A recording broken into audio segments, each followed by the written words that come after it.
Welcome to my very short recap of Game 12 of the 2023 FIDE World Chess Championship. This time Liren has the white pieces and Jan Nepomniachtchi, I think I'm pronouncing that correctly now, has the black pieces. One thing to note about this game is that the graph that you can see at the upper right of your screen looks like Jan gained a pretty big advantage there through the middle game, as big as 2.6, minus 2.6 at one point. But that's not the case if you switch over to the analysis board. If you click right there and switch to the analysis board, it's not minus 2.6. It's minus 0.7 at the most. That's something to keep in mind throughout this entire game, at least until very near the end. Ding opens playing the Kali system, which is something that I have played a couple of times, but I don't think I fully understood it.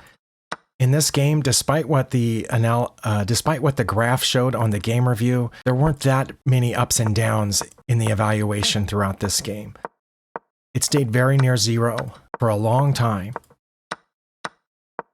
Keeping in mind that Stockfish here is running at a much deeper depth than Stockfish ran in the game review, and that makes a huge difference. You might have noticed that Ding was able to double the pawns here on the F file and open up this G file, but then Jan uses the G file to attack, pointing down at Ding's king, which turned out to be pretty good for Jan for a little while, but then at some point things began to fall apart. Not yet though, because here we're very close to zeros. Jan has a very, very slight advantage at 0.4, 0.1. Now right here is about the biggest advantage that Jan ever had according to the deeper depth here on the analysis board. It's 0.67, 0.7 once again. Or is it there? 0.9, 0, maybe even minus 1. Yep, minus 1. But he pushes that pawn forward, which takes away a little bit of his advantage. Ding takes here.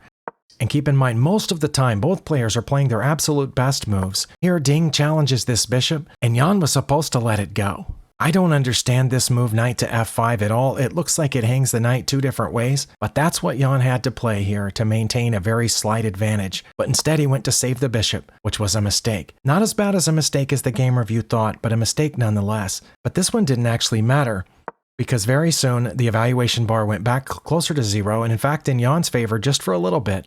And then from here, it's at zero, exactly. If Jan will play f3 or bishop to d6, put it back where it was. But he didn't do either one of those things, maybe because he didn't understand why. I certainly don't understand why he would make either one of those moves.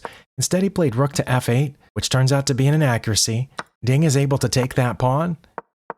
And just a few moves later, right here, Jan makes a mistake. Now, I don't know what he thought he was doing by playing this. I don't know if he thought he was going to clear a space to double his rooks or be able to bring this rook up to support that one. I really have no idea. But I know what Ding saw when this happened. That pawn used to be defending this e-pawn. And even at my level of play, I think that would be counted as a blunder. It's not maybe an elementary blunder, but it's certainly an intermediate blunder. Because as soon as this d-pawn moves forward, Jan's king's going to be in check. But that pawn could always block, protected by both the knight and the bishop. But now it's not defended. So you can get rid of that pawn right now while it's not defended, and then move the d-pawn and it'll be check. And as you can see from the evaluation bar, it's -5, and that's what happened. Ding took that pawn. A little bit later, he was able to move the d-pawn, and it's check, and it's plus 10 now. And after the next move, Stockfish is able to find a mating sequence here if you let it run. Right here it says plus 35, but a few minutes ago, right before I started this video, when I let Stockfish run here, it found a mate in 17. I don't know whether Ding saw a mate in 17 or not. I do know that he's going to have a hard time stopping this passed pawn. He can sacrifice a bishop for it, but Jan is just down a piece at this point, or rather down an exchange and a pawn. And so Ding wins game 12, evening up the score overall to 6 games apiece. There's 2 games left. Will one of these players pull it off, or are they going into the tie breaks? I don't know. Thank you for spending your time here. I'll see you next time.